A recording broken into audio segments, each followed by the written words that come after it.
We're going to talk about how to name ionic compounds.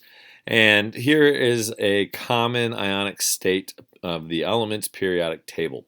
Now, atoms are neutral elements or neutral pieces of matter, but they're not always stable. And so they want to gain or lose electrons, their valence electrons or outermost electrons, in order to reach a stable electron configuration. And that is the electron configuration of a noble gas. So it's really quite easy to count how many valence electrons an element has for our A group elements.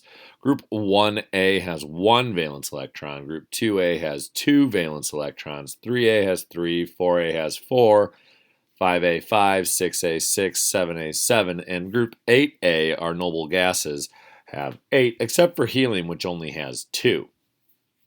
Now, in becoming stable, the elements can either gain or lose in order to get to an octet. Okay, an octet is the stable electron configuration. And so lithium, which has one valence electron in its outer shell, can either gain 7 to become like neon in its electron configuration, or it can lose 1 to become like helium. And atoms are lazy, just like, people are lazy, and they want to do the easiest thing to become stable. And so lithium will gladly lose its one valence electron and have a helium electron configuration, which is why it's +1. You can remember that losing electrons is a positive thing because, like, if you were to lose weight, that would be a positive thing. Now, those elements in group 7A, on the other hand, have 7 valence electrons, and so they want to gain 1 additional valence electron because gaining 1 would be better than losing 7, and it'd be easier. So fluorine, chlorine, bromine, iodine, adenine, they all want to gain 1 more valence electron in order to become stable and complete their octet to look like a noble gas. Now, the B group elements, all of these are in the middle of the periodic table. Those are known as the transition metals, and the B group elements tend to form more than one ion charge, and so we have to use Roman numerals to indicate the charge of a B group element. And then 4A has 4 valence electrons, and so like tin and lead, we need to make sure that we use Roman numerals to indicate that as well, because gaining or losing 4 would be about the same.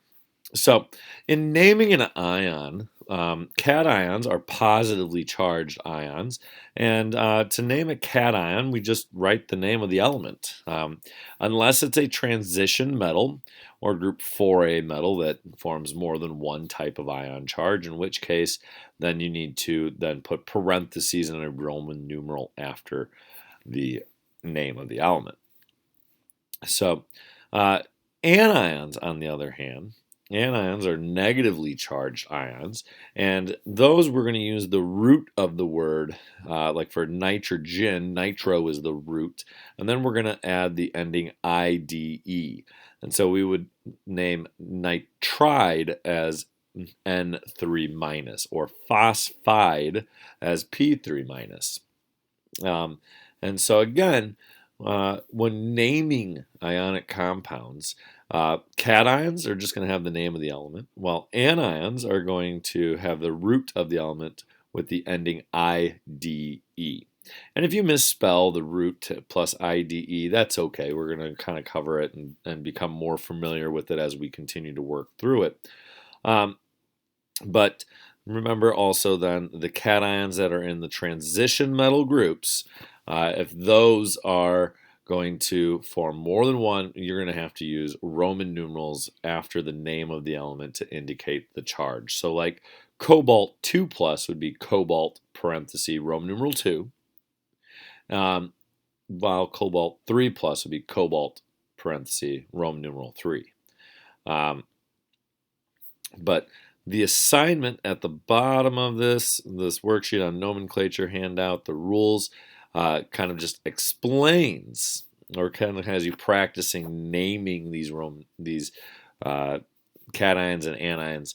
And then we always write the name of the cation first and the name of the anion second when we write the name of an of a compound. And so what I'd like for you guys to do is to attempt this and this worksheet at the bottom.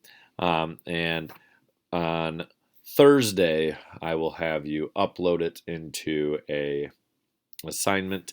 But go ahead and download this and try to name your cations and anions and then ultimately your ionic compounds.